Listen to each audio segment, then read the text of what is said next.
Add North Korea as an interest to stay up to date on the latest North Korea news, video, and analysis from ABC News.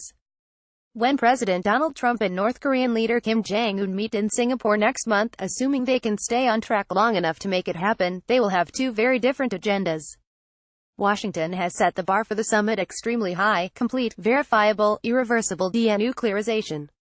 Pyongyang, meanwhile, has a pretty tall order of its own: the complete denuclearization of the Korean peninsula, with the precondition that the hostile policy of the U.S. toward their country must first end.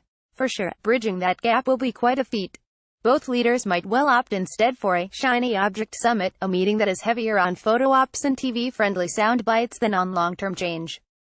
But what if they really go for a deal? Here are a few of the possibilities they might explore, handing some over. Reports, albeit speculative and anonymously sourced, keep popping up that Kim may be willing to hand over several of his nuclear weapons as a sign of sincerity. As far as theatrics go, this would be hard to top. It would be a tangible, dramatic move that could happen very quickly, factors that would certainly appeal to the reality TV show side of Trump. It could even be big enough to earn him a shot at that Nobel Peace Prize he says everyone is talking about. Outlandish as it sounds, something like this was what National Security Advisor John Bolton had in mind when he suggested the Libya model as a good example for North Korea to follow. After Libya unilaterally decided to give up its fledgling nuclear program in 2003, planeloads of documents, equipment and even centrifuges related to the country's nuclear and missile programs were transported by U.S. military aircraft to the Oak Ridge National Laboratory in Tennessee. But considering the way leader Muammar Gaddafi was deposed and killed several years later, Pyongyang flipped out at Bolton's suggestion, almost dooming the summit itself. Arms control experts have also noted that, unlike Libya, the North is already a nuclear power. So the Libya model really doesn't fit. There are other problems, too. North Korea is believed to have several dozen nuclear weapons, so handing over a few, spectacular as that would be, wouldn't really solve anything unless a further agreement was made regarding what to do with the rest. At the same time, for the North, it would be a huge and painful concession. Nuclear weapons are top secret for a reason. Giving up even one would potentially reveal details of design and technology that the North's military would rather keep to itself. Cap and freeze. Kim has already promised to stop launching intercontinental ballistic missiles and conducting nuclear tests. He even made a big show of demolishing tunnels at Punggye Ready, the North's only known underground testing site. That's a start, but North Korea has announced similar moratoriums before, only to change its mind later. Nothing Kim has done so far is either irreversible or particularly costly. And the North hasn't said anything about launching shorter-range missiles, a big concern for U.S.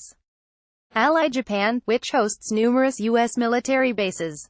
So, short of immediate denuclearization, the logical next step is for Washington to push for a freeze on production not only of the bombs themselves, but also of missiles and the fissile material, the plutonium and highly enriched uranium, that can be used to make more bombs.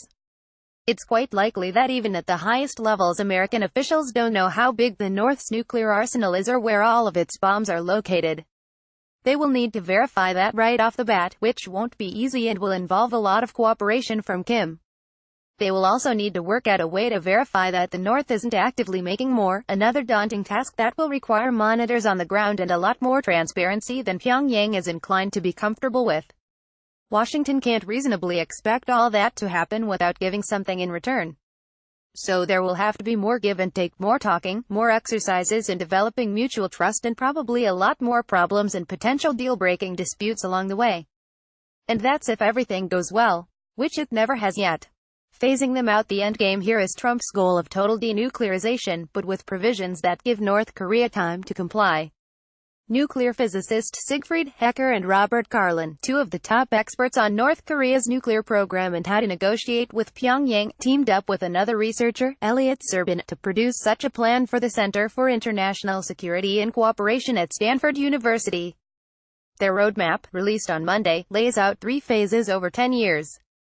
It starts essentially with cap and freeze in the first year, a rollback phase of 2 to 5 years, and finally, eliminating or setting mutually acceptable limits on what's left. Along with the steps Kim has already announced, the report suggests North Korea should front-load its efforts to demonstrate its commitment. Pyongyang could, for example, quickly disable its plutonium-producing reactor. Washington should seek early access to its nuclear centrifuge facility at Yongbyon and demand the halt of operations at uranium chemical processing facilities. Hecker and Carlin have a lot of credibility. Hecker was director of the Los Alamos National Laboratory from 1986 until 1997, has visited the North 7 times and inspected its nuclear facilities firsthand. Carlin has worked as an analyst for both the State Department and CIA and is widely regarded as one of the top North Korea experts in the world. Ultimately, no matter what detours or bumps lie ahead, they believe a phased approach is the only realistic path forward. Insisting on immediate CVID along a Libya model to eliminate everything up front and virtually all at once is tantamount to a North Korean surrender scenario, they wrote in the report, using the acronym for Complete, Verifiable, Irreversible Denuclearization. The suggestion of shipping the North's nuclear weapons out of the country is also naive and dangerous, they wrote.